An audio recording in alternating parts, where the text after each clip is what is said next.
네, 안녕하세요. 빵TV 빵감독입니다.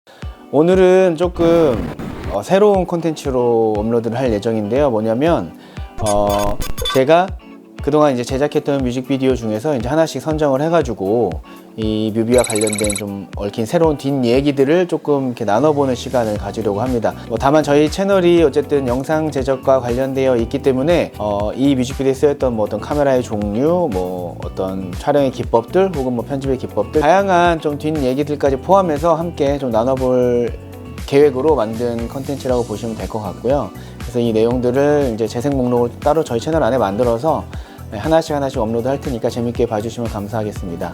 오늘은 첫 시간으로 제가 제작했던 뮤직비디오 중에 처음으로 멜론 순위에 들어갔던 곡으로 선정을 했고요. 정키의 바라지 않아라는 곡입니다. 근데 널 부르는지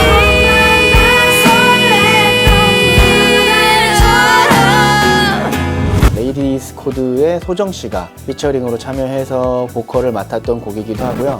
내가 만든 것 중에 제일 애정하는 거는 정키의 바라지 않아라는 뮤직비디오가 있어. 그때 일단 나도 처음으로 메이저 음악을 영상화하는 작업을 처음 해본 거고, 같이 작업했던 배우들도 당시 아주 신인 배우들이었는데 지금은 꽤 유명해진 아주 잘 나가는 배우가 돼서 개인적으로 되게 의미 있는 작품이었던 것 같아. 많은 분들이 아직도 이 정키 씨의 그 유튜브 댓글이나 이런 걸 보게 되면 그런 글들을 보게 돼요.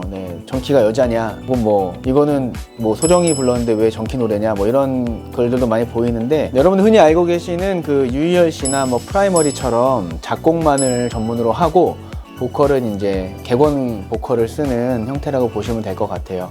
그래서 이제 굉장히 유명한 노래들 많이 있는데 그 중에서 이제 제가 바라지 않아라는 곡에 이제 뮤직비디오 의뢰를 받고 작업을 하게 됐었고요. 아무튼 그때 이제 처음 곡을 들어보고 이제 보통 뮤직비디오 제작할 때는 아무래도 이제 가사에 조금 더 신경을 쓸 수밖에 없는데요. 가사를 듣고 느꼈던 게 일단 굉장히 반어적이다. 바라지 않아라는 그 말 자체가 너와의 이별을 바라지 않는 건지 너와의 사랑을 바라지 않는 건지, 제목만 듣고서는 굉장히 두 가지 의미로 함축될 수 있고, 실제로 가사에도 그 두 가지 의미가 굉장히 이제 내포되어 있다라고 보여졌어요. 그래서 이제 뮤직비디오도 그런 것들을 좀 표현할 수 있으면 좋겠다라는 생각에서 이제 착수를 하게 됐고, 여러 가지 생각들을 했었지만 일단 남녀 주인공의 이별을 담아야 되는 거는 기본적으로 가져가고, 그 안에서 그런 반어적인 표현들에 대한 표현을 앞뒤로 좀 할 수 있으면 좋겠다. 이제 배우들도 그 당시에 이제 처음으로 작업을 했던 배우들인데 지금은 이제 많이 유명해지셨죠. 이희경 씨와 이선빈 씨가 작업을 같이 했었고요. 지금은 이제 이희경 씨 최근에 이제 개봉한 히트맨이라는 영화에서도 좋은 연기를 보여주셨고, 또 이선빈 씨는 MBC 신인 여우상을 또 수상하기도 했습니다. 그 당시에는 두 분 다 어떻게 보면 신인 배우셨지만은 지금은 이제 각자의 영역에서 굉장히 열심히 활동을 하고 계시고, 개인적으로 그래서 저도 굉장히 즐거운 작업이었던 것으로 기억을 해요. 이 뮤직비디오의 가장 큰 주 무대였던 곳은 일단 홍대와 이제 경리단길, 이렇게 두 군데에서 많이 촬영을 진행을 했어요.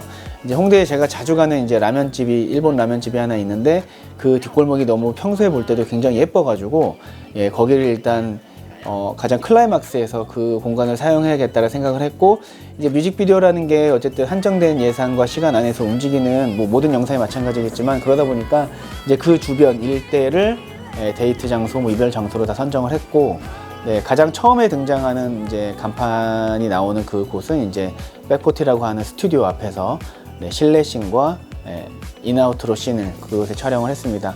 그 당시에 날씨가 그래도 좀 추운 날씨였어 가지고 스태프분들이나 많이 고생을 좀 했었는데, 그래도 재밌게 촬영했던 기억이 나고요.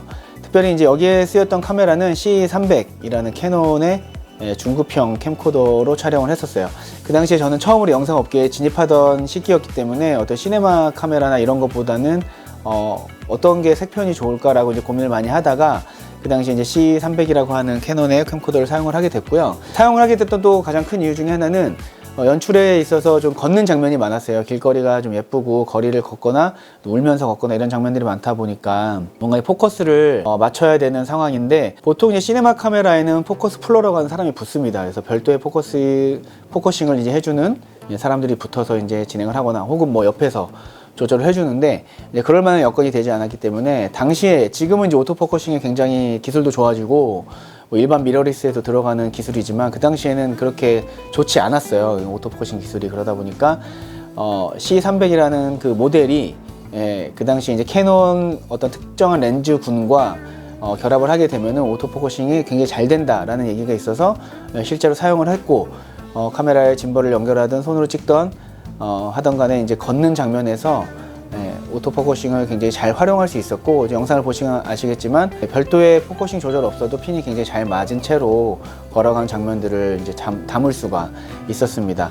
근데 시간이나 뭐 여러 가지 여건, 그 타이트한 여건들이 있기 때문에 재촬영이나 뭐 이런 것들이 좀 어렵거든요. 그러다 보니까 그런 부분들에서 가장 많이 신경을 썼고, 그 당시 이제 지금은 로그가 또 흔해졌지만 그때도 이제 로그라는 개념이 처음 나와서 이제 캐논의 C 로그라는 것이 이제 C300에 탑재가 되어 있었고요. 그래서 그 로그를 활용해서 색 보정을 하면 조금 더 색에 대한 감성을 끌어올릴 수 있겠다는 생각이 들어서 그 당시 또 이제 야간 씬이 많았고, 그러다 보니까 이제 고감도에 대한 렌즈의 어떤 조리개가 넓은 렌즈, 조리개가 좋은 렌즈도 필요했고, 또 노이즈가 억제력이 좋은 카메라도 필요했고, 또 이제 색감에 대해서도 이제 고민을 할 수밖에 없었기 때문에 당시 뭐 여러 가지 선택안이 있었겠지만 일단 저는 C300으로 결정을 하고 촬영을 진행을 했었습니다.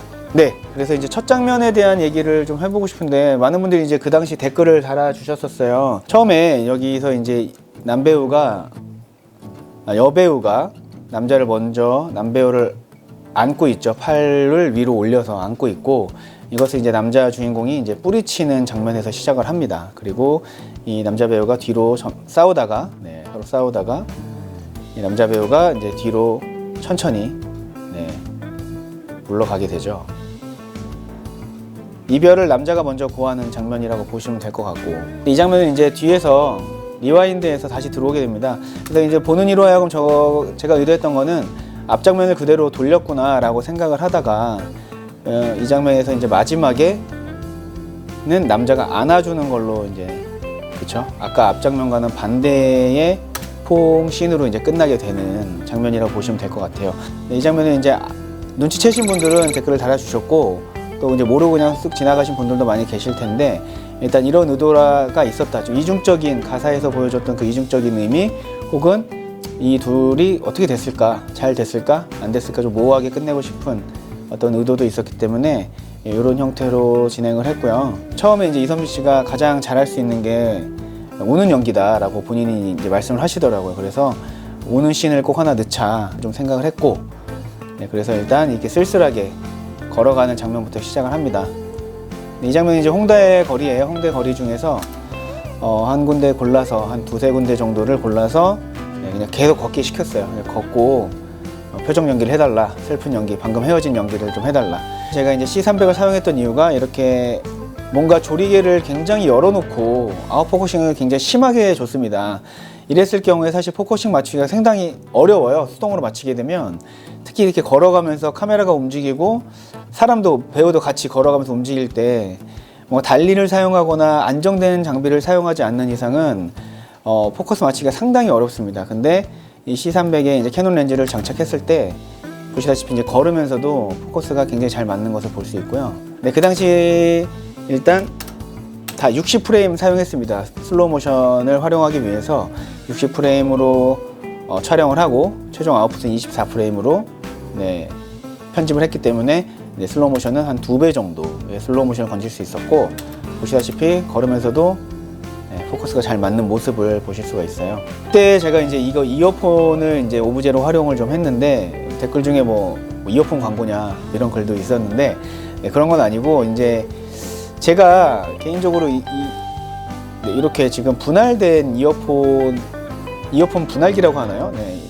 이렇게 한 개의 그 단자에서 2명이 들을 수 있는 이어폰, 이 분할기를 활용해서 음악을 이제 자주 들었었는데, 이 장면이 개인적으로 되게 좀 나중에 뮤직비디오를 찍으면 좀 넣고 싶다라는 장면 중에 하나 있어요. 데이트할 때 이렇게 음악을 같이 나눠 듣는 장면이 들어가면 좋겠다라는 생각을 했고, 결국 이 두 개의 이어폰 단자에서 하나가 빠져나가게 되고 그것이 이제 이별을 암시하고 혼자 남아지는 것을 암시하는 그런 오브제로 활용이 됐다라고 생각을 하시면 그렇게 받아들여 주시면 좋을 것 같습니다. 이경 씨가 걷는 장면도 마찬가지로 걷고 있음에도 포커스를 굉장히 잘 맞춰주는 걸 볼 수 있고, 물론 지금은 일반적인 미러리스에도 이 AF 기능이 굉장히 좋아져 있어서 포커스에 좀 스트레스 덜 받고 하실 수 있는 환경이긴 합니다. 다만 이제 바디가 커지고 렌즈가 이제 수동으로 사용하게 되면 당연히 이제 포커스가 따로 업무의 영역으로 들어가게 되고 실질적으로 이제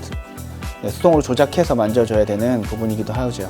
이제 한강다리 밑에서 찍었던 씬 중인데 제가 개인적으로 좋아하는 장면이에요. 이 버스의 이동과 버스가 떠나는 장면, 그리고 이경 씨의 그 남자 배우의 표정, 그다음에 카메라의 무빙이나 이런 것들이 개인적으로 굉장히 좋았던 장면 중에 하나라고 생각을 해요.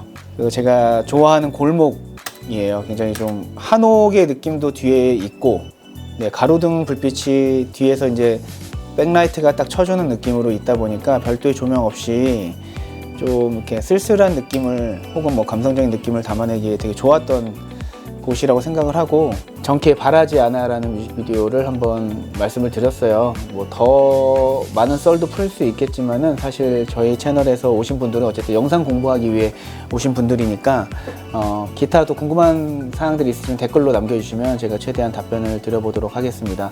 사실 이제 처음 시도해보는 콘텐츠다 보니까 여러모로 미흡한 점이 좀 많을 텐데 그래도 재밌게 한번 링크 한번 봐주시면 좋을 것 같고요. 제가 이제 영상 말미에 뮤직비디오 링크 남겨놓을 테니까 한번 감상해 주시고 또 많이 사랑해 주시면 감사할 것 같습니다. 다음 영상에선 또 다른 뮤직비디오로 여러분 찾아뵙도록 하겠습니다. 감사합니다.